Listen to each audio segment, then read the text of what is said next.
Hey Taurus, and welcome to your June 2018 General Tarot Forecast. This is Sky here to give you guys hopefully another amazing reading for your month ahead. And June for everyone, Taurus, is really a much brighter experience and much lighter experience than we've had in a while. Even though you have some of these heavier archetypes coming into your reading, I really feel that you can make a lot of progress here and really introduce light into your life in ways that you have not been able to in the past. I think this is a goal for everybody. Things have been quite dark and shadow work oriented for the past few months, and we're all kind of called in June to be able to summon more of a lighter approach and sort of backing off of that darker philosophical experience that we were having for so long. You, Taurus, are kind of scattered amongst many people this month. I feel you are alone a lot, but many people are accessing you or accessing your energy. I do feel that you learn how to build stronger boundaries this month, and I feel that you learn how to understand the control dynamics which are present in a way that you were previously unable to. And June really becomes a month where you can turn this into creativity and turn this into something which brings you purpose. So like the control dynamics of the past can become like an outline and template for what you don't need in the future or how you want to see yourself in the future. Some of you are feeling a little bit taken advantage of in this month as you're entering. Seven of Swords is your central theme. So everything that you're doing this month revolves around regaining your anonymity, regaining your autonomy over life becomes a big goal for this month, and not being scared of what that entails. You have Two of Swords in your reading, so, being able to see what's actually happening, the reality of your situation, without, signing over your autonomy to other people to, re-encourage the blindfold which has existed for a while. You are regaining confidence this month, I feel, after having to make really difficult or really life-changing decisions at the beginning of the month. You start to regain confidence as you see that you have that capability and you can make the right decisions for yourself. It becomes a matter of trusting that you can make the right decision this month and having the confidence that your decisions will lead you into the right place. I feel like a strong indecisiveness. I feel a need to have validation, perhaps even from other people, that this decision was right or this decision was wrong, and now I'm going to create this because of these decisions. I feel that you kind of ascend to a new level where it's not about that validation anymore. It's just about having had the capability to make the decision in the first place. So I'm going to go ahead and get into the week to week for you all. Week number 1 in June, Taurus, you have the Moon reversed, rooted down by the Lovers reversed. So this is by far the most energetically activated week of your month. By far, the universe is most present and most validated in this month for sure, or in this week, I'm sorry. You guys are thinking about lies and secrets, and you're thinking about how that's impacted the decisions you've had to make. You're thinking about honesty and other people's honesty towards you. This is a wonderful time to actually come to a more solid definition of honesty within yourself. So what kind of truth are you telling yourself? What story or what narrative have you put together to operate within you, not having to do with anybody else, not having to do with work or career or relationships, but just your own narrative. What is that, and is that actually authentic for you right now? I feel that Taurus is like reweaving your narrative or recreating why you're here and what you're doing here. This feels to be an incredible blessing for this month, and this feels to be an incredible source of benevolence for you. As you might see right in this first week of June, you're coming in and it's like, someone wasn't honest to me. Someone was not who they said they would be. This career is not what it led me to believe it would be. There's a lot of personalization. I sense that a lot of the objects around you or the careers or the inanimate things have become quite personalized for Taurus. You're treating your career as if it were a person. You're treating the things around you as if they were people, and this is good. I feel that we're all kind of there right now. We've kind of dissolved the boundary of inanimate experiences, and I feel that Taurus really starts to reinvent your narrative based on this. So you think, okay, I can make the best clothes, or I can make the best food, whatever it is, and I can make this a personalized experience for other people. I can heal people through this. Taurus is one of the most healing signs right now, so understand what around you is a source of healing, a source of energy. The whole Taurus-Scorpio axis is really activated by this whole, like, where am I getting my energy from? Where is my energy source? How can I raise that up? How can I control that more? Which it's not always the best place to find yourself, because some of these things, like, humanity cannot really know, but I feel that Taurus is close to it, and about as close as people can get. So enjoy this, enjoy these universal gifts that you get in this month of June, where how do I want to say, it's quite a complex, subtle idea.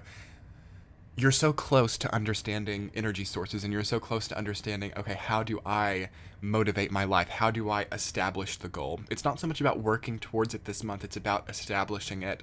And how does that happen? And it's like, through seeing that, you can really change your circumstances. It's a very powerful energy coming in for you there. And it often does come with a crossroads, and the Lovers reversed can be like a crossroads that we didn't expect, or a crossroads that is not most conveniently timed. Sorry, I'm banging the table, Taurus. Hopefully that wasn't too loud. I talk with my hands, and I end up like knocking over the lamp or knocking over my bottle of water here. But the first week is beautiful, Taurus. There's a gift there. There's something that you've not had the opportunity to see yet that really gives you motivation. Just be on the lookout for it. For some of you, it could be a new relationship, a new job, something that feels new, something that's energizing. It pushes you into the second week with Page of Wands rooted down by Three of Pentacles. So this is a redefinition of your creativity. That's really just a higher octave, I feel, of this first week energy, where you get that dose of universal experience, and then in the second week, you're like, okay, I'm ready to write. I'm ready to step into creative space. Page of Wands and Three of Pentacles together is such a beautiful mixture. I mean, what a gorgeous month for you guys. This is not only like catalyst energy, like the energy, the energetic funding to do what you need to do, but then Three of Pentacles gives you that outline and gives you that foundational energy to, organize and strategize this energy you've been blessed with. Beautiful month to outline how you're going to finish the book, or a beautiful week in the second week to not be worried about how, okay, I have this wonderful idea, how am I going to make this happen? But rather make a template as if you didn't have boundaries. And then you can really get into it and understand how to see yourself forward. So in the third week, Taurus, you have Four of Cups reversed, rooted down by Two of Swords. You're feeling the autonomy, You've been fighting for your autonomy. You've been fighting for your independence and for your disposition. And in the third week, you've gotten there, you've achieved it, and you see it from a different perspective. So new perspectives coming in the third week, like, wow, I really didn't like living with all those roommates, or really didn't like how that last relationship treated me. I so wanted to be alone during that time. Now I'm alone. How does this feel to me now? It can be sort of a grass is greener on the other side complex, I see with those two cards a lot.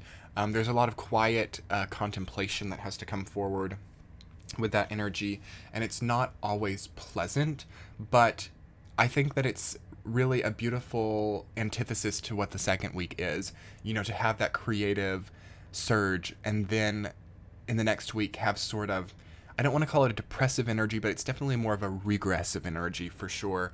It's going to show you both sides of it, and this could be that crossroads. It's like, do I choose this catalyzing energetic up energy, or do I choose this more halting down energy? There really is no right or wrong answer, and physically, equal and opposite reactions, nothing can really last. I've got to say, it might be nice to see Taurus kind of choose what's not so predictable, or choose what you didn't quite think you would do. Like, maybe you thought, well, I'll just never speak to that person again, or, well, I'll probably just always be with them.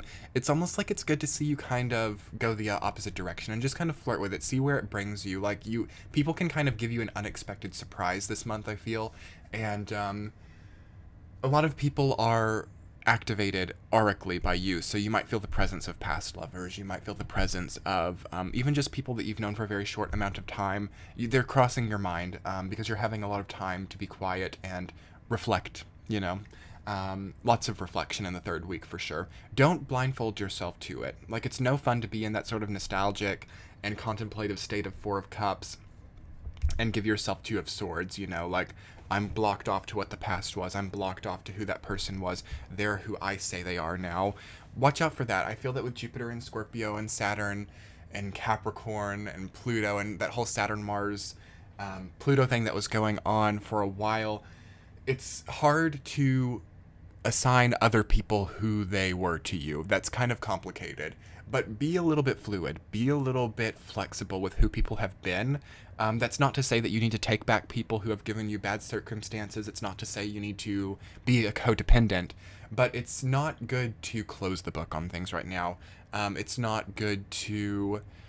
I mean, unless there's been like a terribly abusive thing or a terribly unpredictable thing that hasn't changed, then of course you need to do what you need to do. But you all will understand what I'm talking about when I say that it's not good to set people as a type of character that you need them to be for your progression when they've not been that. It's complicated, but I sense that there's something with that for Taurus in the third week. Like, it's okay, this person may not have been who I thought that they were. Or you might start to see that whole like process of assigning people character roles in your life becomes tiresome, which is good. Okay, fourth week Taurus, the Emperor reversed, rooted down by 6 of Wands. This is a good week. I feel that this is you see through control dynamics, and I think it's through like, you know, that what I was just talking about, like people are now more autonomous. You know, as you have sought your own autonomy, Taurus, your own independence, you start to see that roles or that other people played in your life become more complex. And you start to see, okay, maybe that person wasn't just an antagonist in my life, or maybe that person wasn't all good. I've seen it as a more complex perspective now. They start to become more autonomous. It's an equal and opposite reaction. And it's good to honor that. You know, write people a message, say, I'm sorry for this, or even tell people like your truth, like you did this to me and that was really hard. It's good to... That's so complicated. It's a very subtle difference between like assigning somebody a slot of persona in your life, like this person was that for me, versus telling them what they were from your own perspective. Does that make sense? It's a very blurred lines there. Basically, you have to see the control dynamics. You have to see the people who have been like the emperors of your life, the people that you've submitted control to, and you kind of have to take it back, while at the same time giving them what you took from them back. And that's where this all gets complicated, because you can't really give somebody control without them also submitting a type of their own power. So this is why it gets so hard when breakups happen or when separations happen, because one person can think, oh yeah, I don't want this anymore, I want to get out of this, but the other person, if they're not wanting to get out, they've still left something in you that they haven't really taken. So I feel that Taurus is purging that out, is detoxing that this month, and getting good with it, and gaining confidence and gaining energy back from being able to take that back is so beautiful, and such a strong place for you guys to be. Don't be afraid to find confidence in more difficult territory. You might have memories, you might have reawakenings. That 4 of Cups and 2 of Swords energy, along with 7 of Swords being your central theme, is very strongly rooted down to how people have taken your energy. And that's not always negative. I mean, we are interacting beings, so we give energy, we consume energy. That's not really the bad thing. None of this is really bad per se. It just becomes more obvious and more flexible, more manifested and maneuverable for Taurus to work with this month. So that's quite complex. That's quite advanced, as all the readings this month have turned out to be something that's quite hard to put my finger on. I'm just going with the energy, just channeling like I always do. I'm hoping it's resonating for you guys. I'm hoping that this makes sense. It's important to not fall back into the cycle. With 7 of Swords as your central theme, it's always possible, you know, to meet that type of person who is, you know, so perfect and so everything's right, when in reality they have many other people, or they have a very antagonistic, pessimistic streak, very cynical, very mean or advantageous, taking advantage of you, possibilities. You'll be able to see it. Don't deny yourself the red flags this month. Taurus can sometimes be optimistic to the fault, where it's like, you know, this person has some of the red flags that I've seen before, but I'm going to give them a chance. I'm going to keep pushing forward until it's like too late, you know? So don't push yourself that far. Don't take too much from yourself this month, and give yourself that autonomy, give yourself the independence, and in turn give the people who have played strong roles in your life that autonomy and independence, and sort of understanding that the roles are complex, and your karmic experiences will really start to pick up in July. New careers, new relationships, new experiences become very prevalent for you guys after this month, because that first week, just as we were talking about, is a strong activation of energetic surplus and deposit. So you'll have that throughout the entire month, but I feel you to be manifesting it more strongly throughout the rest of the year. and throughout, starting in July. So, pick up the pieces here, set templates, set formats to thrive and use this new energy that you've gotten. Anyway, Taurus, I was so happy to do this reading for you all. If you would like to subscribe to my channel, I would so appreciate that. Your likes and comments mean the world to me. You can click the center of your screen to book a reading, and check the description box below. I'm on Instagram, Twitter, Patreon, all those places, and I will be talking to you guys soon. Much love. Bye.